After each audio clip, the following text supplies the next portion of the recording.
The rain poured harder than anyone expected that night. The streets of Seattle were nearly empty, except for a few flickering lights from diners and gas stations. Daniel, a single father in his mid-30s, tightened his grip on the steering wheel as the wipers fought against the downpour. He wasn't supposed to be out this late, but his 8-year-old daughter, Emily, had run out of asthma medication. He had no choice. As he turned onto a lonely road, his headlights caught a figure standing by the sidewalk, a woman, drenched, clutching a small bag to her chest. Her white nurse's uniform was soaked through, and she looked exhausted. Without thinking twice, Daniel pulled over and rolled down the window. "Hey! You okay? Need a ride?" She hesitated, water dripping from her hair. I just need to get to St. Mary's Hospital. My shift starts in 20 minutes. My car broke down. "Hop in," Daniel said, unlocking the door. "I'm heading that way." She slid into the passenger seat, shivering. "Thank you. You have no idea how much this means." As he drove, Daniel glanced at her. She looked about his age, maybe early 30s. Her badge read Nurse Clara. Her eyes were tired, yet there was a calmness about her. Emily's small voice came from the back seat. "Hi, I'm Emily." Clara turned and smiled warmly. "Hi, sweetheart." For a few miles, the car was silent except for the rhythm of rain and soft music from the radio. Then Clara spoke quietly. "You're a good dad. Not many would stop for a stranger in this weather." Daniel chuckled. "Well, I guess being a parent teaches you to care. Besides, I couldn't leave someone out there." She looked out the window, her hands trembling slightly. "Sometimes, the ones who look fine are the ones hiding the most pain." Daniel noticed her eyes glisten as if holding back tears. He didn't pry, but something about her tone stayed with him.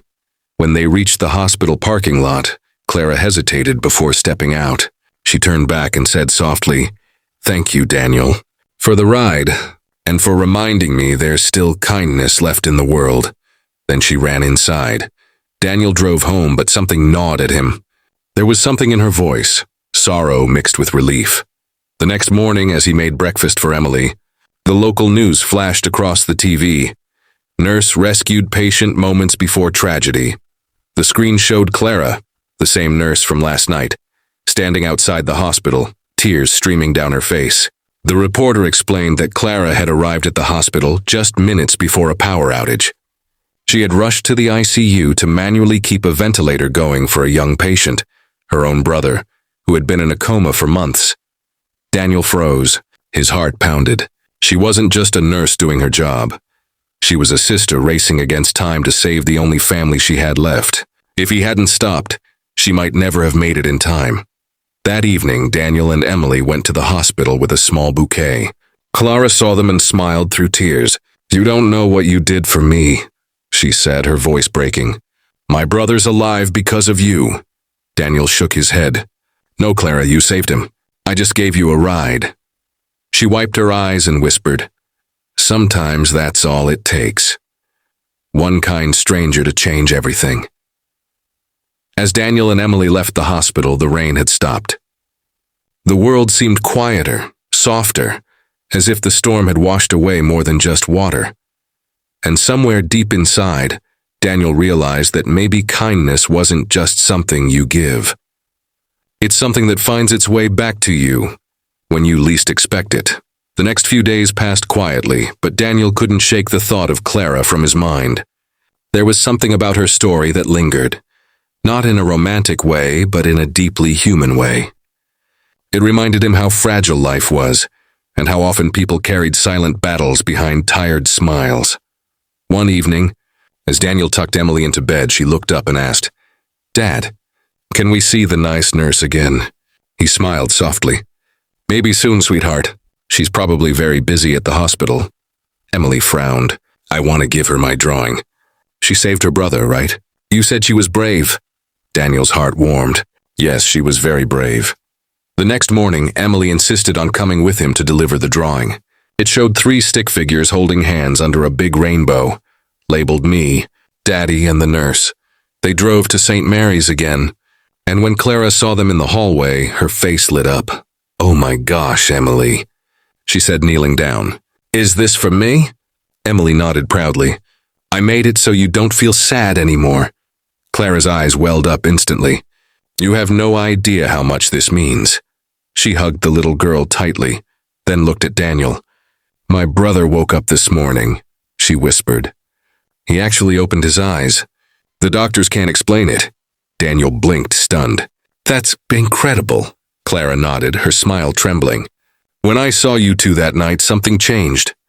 I'd been losing hope for months. But your kindness reminded me that I wasn't alone. Maybe that's what gave me strength to keep believing." For a moment, none of them spoke. The noise of the hospital faded. It was just 3 people standing there, connected by a small act of humanity that had rippled into something much greater. A nurse walked by and called Clara back to work. She promised to visit soon, and as she walked away, Daniel felt a quiet peace settle inside him. That night, while putting Emily to sleep, he thought about how different life could have been if he hadn't stopped that rainy night. It made him realize something profound. Sometimes the greatest miracles don't come from grand gestures or perfect timing. They come from small moments of compassion that reach people when they need it most. Weeks later, a letter arrived at Daniel's door. Inside was a photo. Clara smiling beside her brother, both holding Emily's drawing. On the back, a note read, "Your kindness brought my brother back to me. Thank you for being the light on the darkest night." Daniel stood there for a long while, holding the photo.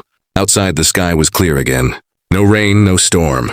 Just a calm reminder that goodness, once shared, never really disappears.